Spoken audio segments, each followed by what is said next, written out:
नमस्कार, मैं अजय मिश्रा इस समय लखनऊ में हूँ और मेरे साथ में खास हस्ती हैं। खास हस्ती इसलिए हैं क्योंकि इन्होंने चिकित्सा क्षेत्र में अभूतपूर्व योगदान किया है। डॉक्टर पल्लवी सिंह हैं, MBBS DGO हैं, महिला और प्रसूति रोग विशेषज्ञ हैं। आजकल महिलाओं को बहुत ज़्यादा दवाओं की ज़रूरत है। स्वागत है आपका। नमस्कार, मैं डॉक्टर पल्लवी सिंह। मैं एक ऑप्स गायनी कंसल्टेंट हूँ। I am associate consultant in max hospital. मेरा एक हॉस्पिटल चिन्हट पे है, Patels maternity and joint care clinic and hospital. It's a 10 bedded hospital. हमारे यहाँ ICU facility, normal delivery, caesarean section, किसी भी तरीके का कोई भी टिपिकल जच्चा बच्चा से रिलेटेड कुछ भी है वो सारी फैसिलिटीज़ हमारे यहाँ अवेलेबल हैं। एंड आजकल जैसे कि लोग कहते हैं नॉर्मल डिलीवरीज लोग करते नहीं हैं, बट मैं 100% तो नहीं बट 99% है कि हमारे पास अगर आप आएंगे, अगर सारी चीज़ें होंगी तो मैं आपको 99% नॉर्मल डिलीवरी ही करके दूंगी। और 1% की गारंटी तो भगवान भी नहीं लेते, तो मैं कैसे ले सकती हूँ। बाकी जो चीज़ें हैं जैसे कि हमारे हॉस्पिटल में मैं लोगों से ज़रूर कहना चाहूँगी, आजकल बहुत कॉमन है, जैसे एक लड़की का ही मान लीजिए, सारी लड़कियाँ आजकल हॉस्टल में रहती हैं मोस्ट ऑफ द टाइम। एक PCOD नाम की बीमारी है जिसको बोलते हैं पॉलीसिस्टिक ओवेरियन डिजीज़ और पॉलीसिस्टिक ओवेरियन सिंड्रोम। ये अधिकतर बच्चों में बच्चों के खान पान रहन सहन की वजह से ही डिस्टर्ब होता है। उनका लाइफस्टाइल मॉडिफिकेशन जो कि बहुत इंपॉर्टेंट रहता है, जो आजकल के बच्चे नहीं फॉलो करते हैं, वो स्पेशली होता है जंक फूड से। लोगों को जो पिज़्ज़ा, पास्ता, बर्गर और कोल्ड ड्रिंक की जो आदत है वो आदतें वो छोड़ नहीं पाते हैं, और आगे कहीं ना कहीं जा कर के ये बच्चा ना होने में एक बहुत बड़ा रोल अदा करता है। मैं एक PCOD के लिए हर वो लड़की जो अनमैरिड है या मैरिड है जो इससे गुज़र रही है, एक सलाह ज़रूर देना चाहूँगी कि आप बाहर का खाना कम से कम खाएं और जंक फूड पे ना जाएं, क्योंकि उसमें वज़न इतनी तेज़ी से बढ़ता है कि आप उससे बोलेंगे मैं तो कुछ खाती ही नहीं फिर भी मेरा वज़न बढ़ता है। तो एक इसका बहुत बड़ा कारण होता है हार्मोन्स को वो इतना इम्बैलेंस कर देता है कि आप फिर बैक जा कर के उसको रिवर्स करना बहुत मुश्किल होता है। दवाइयाँ चलती हैं, ऐसा नहीं है कि उसका ट्रीटमेंट नहीं है, होता है, ट्रीटमेंट चलता है, बट लंबे समय तक ट्रीटमेंट चलता है। तो जो चीज़ें आपके अपने हाथ में हैं, आप उसको अपने ही हाथों से क्यों ख़राब कर रहे हैं।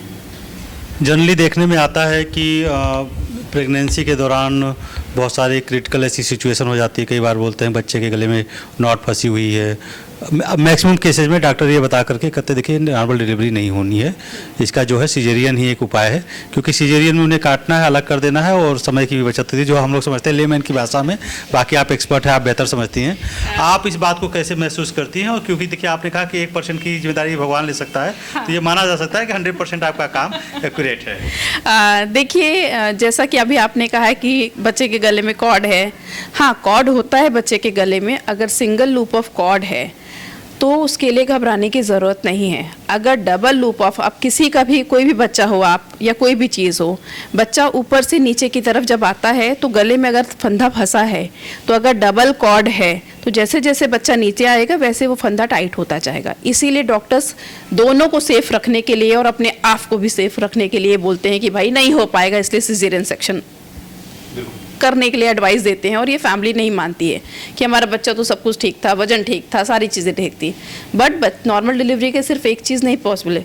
ये देखा जाता है कि क्या नीचे से पेल्विस, मतलब नीचे से क्या एडिक्वेट है पेल्विस कि वो नॉर्मल डिलीवरी डिलीवर कर सकता है। किसी किसी महिलाओं की हड्डी जो है बहुत शंकरी होती है, तो जो 10 सेंटीमीटर का होता है वो बच्चा वहाँ से नहीं आ सकता है। तो उसके लिए डॉक्टर जिसको बोलते हैं कि कॉन्ट्रैक्टेड पेल्विस, मतलब पेल्विस आप हड्डी को तो नहीं फैला सकते ना, आप हड्डी नहीं फैला सकते हैं। आप अगर बच्चा हो सकता है तो आप चीज़ों को सिर्फ अपने हिसाब से कर सकते हैं कि बच्चा आए आपका स्मूथली।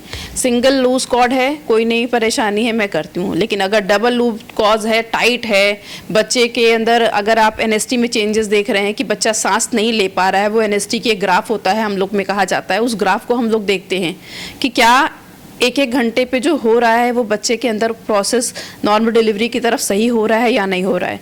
नहीं होता है तो डेफिनेटली लास्ट मोमेंट पे हमें कहना पड़ता है कि नहीं हो पा रहा है, हमने 24 घंटा दिया, हमने 36 घंटा दिया, उसके बाद भी बच्चा नीचे नहीं आ रहा है। जब हड्डी संकरी रहेगी बच्चा वहीं अटका रहेगा, बच्चा नीचे नहीं आ पाएगा, तो नॉर्मल डिलीवरी कैसे पॉसिबल है। बिल्कुल। बात नॉर्मल डिलीवरी की हो रही है, अब बात सुविधाओं की हो जाए। आधुनिक दौर चल रहा है, टेक्नोलॉजी का दौर है, मशीनें आदमी की जगह स्थान ले रही हैं। खैर डॉक्टरों की जगह मशीनें नहीं आ सकती क्योंकि ह्यूमन ब्रेन जो है वो सर्वोपरि है। आपके यहाँ पे जैसे जच्चा बच्चा दोनों के लिए क्या क्या सुविधाएं उपलब्ध हैं इस हॉस्पिटल में जो चिन्हट पे आप बता रहे हो उपस्थित है? लखनऊ का सेंट्रल पॉइंट माना जा सकता है, आगमन का सुविधा है, कहीं से भी आप आसानी से आ सकते हैं। जी देखिए, हमारे यहाँ जो है मैं वो सारे हाई रिस्क केसेस करती हूँ जिन केसेस को नॉर्मली आप पीएससी सीएससी पे जाइए तो उनको रिफ़र कर दिया जाता है मेडिकल कॉलेज के लिए, क्योंकि कोई भी डॉक्टर अपने सर के ऊपर जहाँ पर जिम्मेदारी नहीं लेना चाहता है, जहाँ पर 2 जानों की बात आ जाती है। तो मैं चाहे वो प्रेगनेंसी इंड्यूस्ड हाइपरटेंशन हो, मतलब जब प्रेगनेंसी में बीपी बढ़ जाता है उसमें तो झटके भी आ जाते हैं पेशेंट को, मैं वो केसेस भी हैंडल करती हूँ। प्रेगनेंसी से रिलेटेड जितनी कॉम्प्लिकेशन, जेस्टेशनल डायबिटीज़ हुआ, जेस्टेशनल हाइपरटेंशन हुआ या कुछ और भी, वो सारे केसेस मैं करती हूँ और अपने यहाँ ही करती हूँ। और बच्चे के लिए हमारे यहाँ एक NICU अवेलेबल है जिसमें हमारे यहाँ एक बच्चे के डॉक्टर्स अवेलेबल रहते हैं, तो हमें आज तक कभी कोई परेशानी नहीं हुई, क्योंकि अगर मैं बच्चे का केयर कर रही हूँ तो बच्चा भी मेरी ही जिम्मेदारी है, किसी तीसरे की जिम्मेदारी नहीं है। आधुनिक दौर में अधिकांश लोगों की जो शादियां हो रही हैं उम्र थोड़ी ज़्यादा हो रही है। अगर पहले देखा जाए तो 18, 19, 20 साल में शादियां हो जाती थी, अब जो है 38, 37 साल में शादियां हो रही हैं। तो क्या भी ये भी एक रीज़न है कि जो प्रेगनेंसी में बहुत सारे इश्यूज आते हैं, ये एक मुख्य कारणों में से एक कारण हो सकता है? हाँ, ये एक कारण क्या, बहुत बड़ा कारण हो सकता है, क्योंकि जब पहले शादियां होती थी वो एक एज था, आप 20 से 24 साल के अंदर हर कोई इंसान अपनी लड़कियों की शादी कर देता था। बस आज के दौर पे हर लड़की ये चाहती है कि मैं अपने पैरों पे खड़ी हूँ, बट वो खड़े होते होते इतना समय बीत जाता है कि वो 35 साल क्रॉस कर चुकी होती हैं। तो हमारे ह्यूमन बींग्स में एक टेंडेंसी है लड़कियों में कि जो अंडे बनते हैं वो अंडे की क्वालिटी आपकी 35 साल से पहले ही है जो अच्छी है। 28 साल की उम्र में पहला बच्चा हो जाना चाहिए और 30 साल से 32 साल में दूसरा बच्चा हो जाना चाहिए। बट जो 35 साल, 34 साल, 30 साल के बाद एग की क्वालिटी ख़राब हो जाती है, फिर वो आपका जो क्वांटिटी और जो क्वालिटी होता है वो दोनों ही डिस्टर्ब होता है, तो रिस्क तो आ ही जाता है। दूसरी चीज़, उन्हीं में हाई रिस्क होते हैं जो आज आप देखेंगे मंदबुद्धि बच्चे, ट्राइसोमी 21 पॉजिटिव जो आ जाते हैं, क्योंकि उसमें चेंजेस, क्रोमोसोमल एबनॉर्मलिटीज़ आने के हायर चांसेस होते हैं और बच्चा ना होने के हायर चांसेस होते हैं। तो जो बेस्ट एज है बच्चा डिलीवर करने की, एक बेस्ट एज शादी की है। 26 से 28 साल में बच्चे की शादी करिए और 28 से 29 साल में एक बच्चा पहला हो जाना चाहिए। उसके बाद लोग शादी करते हैं देर से, फिर कहते हैं 3 साल बाद बच्चा करेंगे, अभी हमें और टाइम चाहिए, अभी और टाइम। वो टाइम इतना हो जाता है कि फिर उनके पास टाइम रहता ही नहीं है, कि वो फिर आ जाते हैं दवाइयों पे कि हमें तो कुछ भी नहीं है फिर भी नहीं हो रहा है, हमारा तो सब कुछ ठीक है फिर भी नहीं हो रहा है। नहीं, एज बहुत मैटर करती है। 35 साल के बाद बच्चे में खराबी आने के बहुत सारे चांसेस होते हैं। बेसिकली एक और प्रॉब्लम है, जैसे आपने कहा कि प्रेगनेंसी के दौरान तो सारी सुविधाएं आपके यहाँ उपलब्ध हैं, आप इलाज करती ही हैं, और बच्चा जो न्यू बॉर्न होता है उसको भी जो सुविधाएं चाहिए, ट्रीटमेंट चाहिए, आपके यहाँ डॉक्टर अच्छे हैं और सुविधाएं वो होती हैं।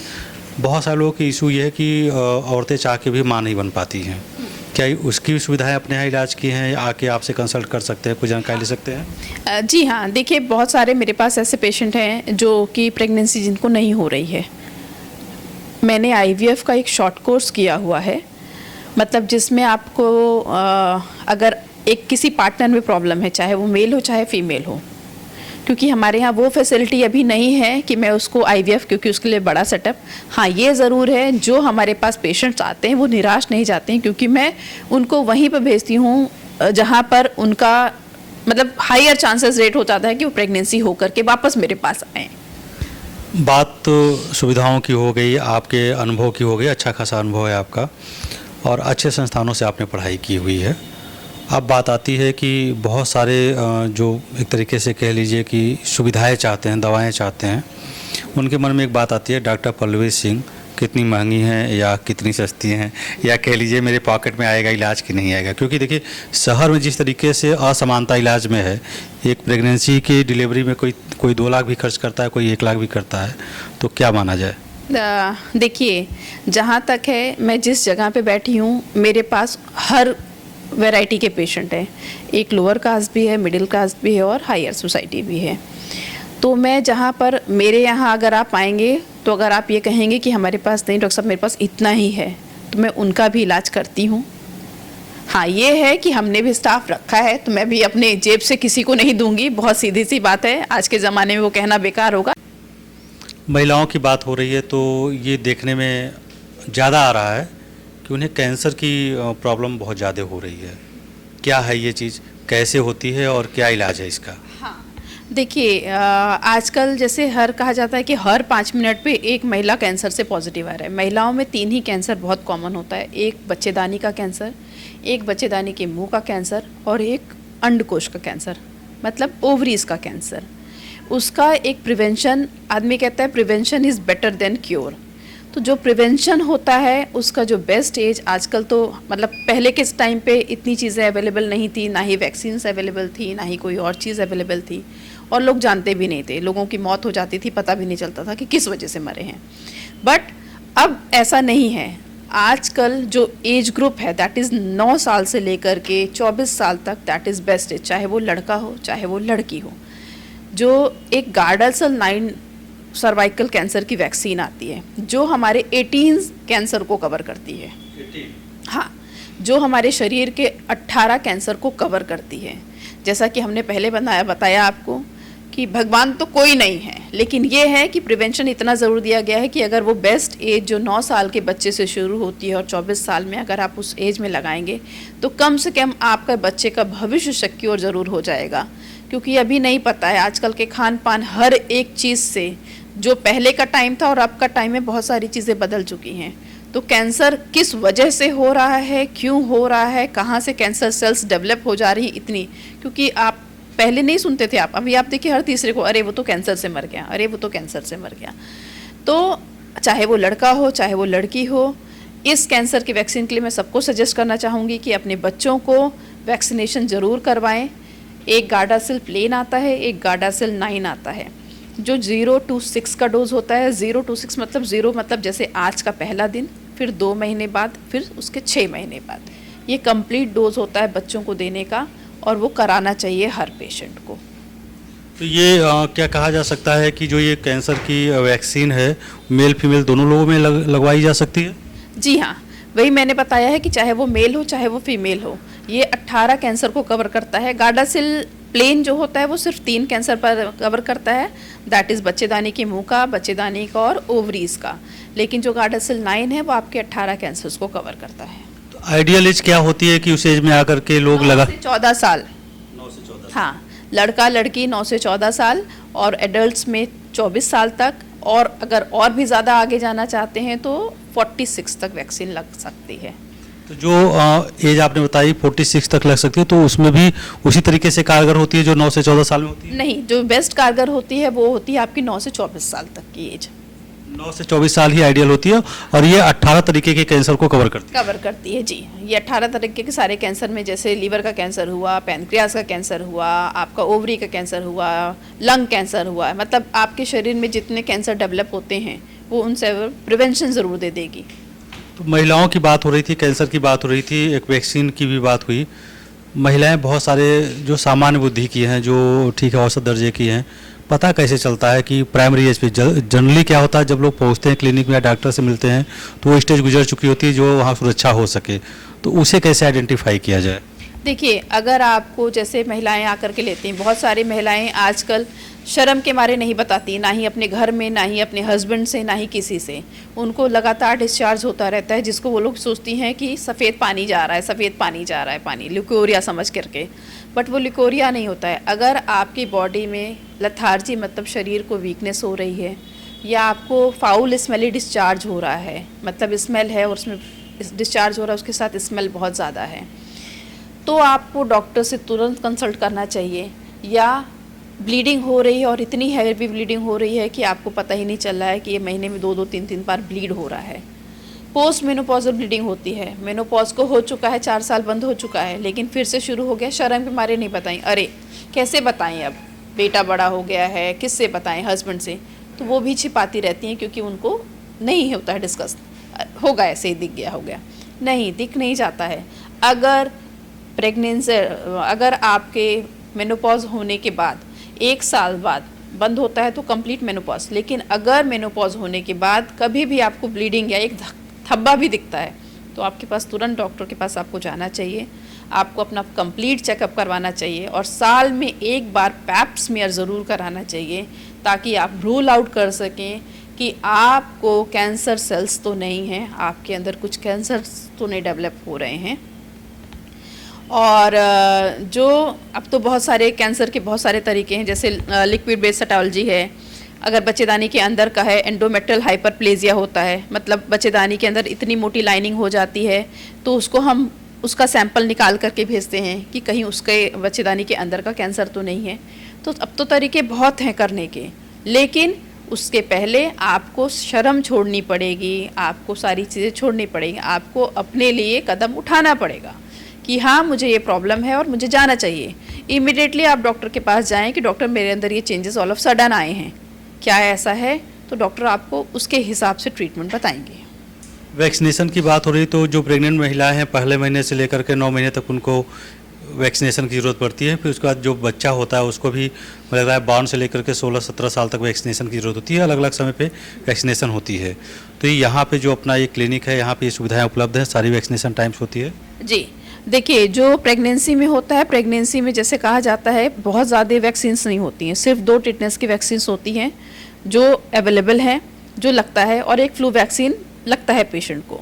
दूसरा, बच्चा जब होने के बाद, हमारे यहाँ बच्चे होने के बाद बच्चे के 9 महीने तक के पूरा वैक्सीन, बच्चे के 10 साल तक का जो वैक्सीन का पूरा शेड्यूल बना होता है, वो सारी चीज़ें अवेलेबल हैं और होती हैं। जो दर्शक आपको देख रहे हैं वो उनके लिए क्या मैसेज देना चाहेंगी?